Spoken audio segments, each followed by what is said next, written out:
هیچ هێرشێک نەکراوەتە سەر کەمپی کوردانی ڕۆژهەڵات لە سنووری قەزای بەحرکە.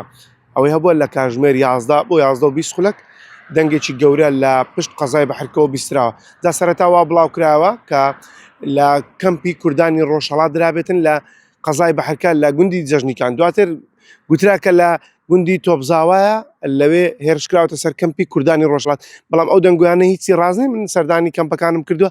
هەواڵەکان ئەوەیە لە هیچ کەمپێک نەدراوە، هێرش نەکراوەتە سەر هیچ کەمپێک و هیچ کەسێکیش بریندار نەبووە. ئەوەی هەبووە تەنها دەنگێکی گەورە لە پشت قەزای بەحرکە کەوە لە دوامەوە ئەو شوێنەیە دەنگەکە بیستراوە و خەڵکەکە دەڵێن بەرپەرچی شەو بۆ دەنگەکە.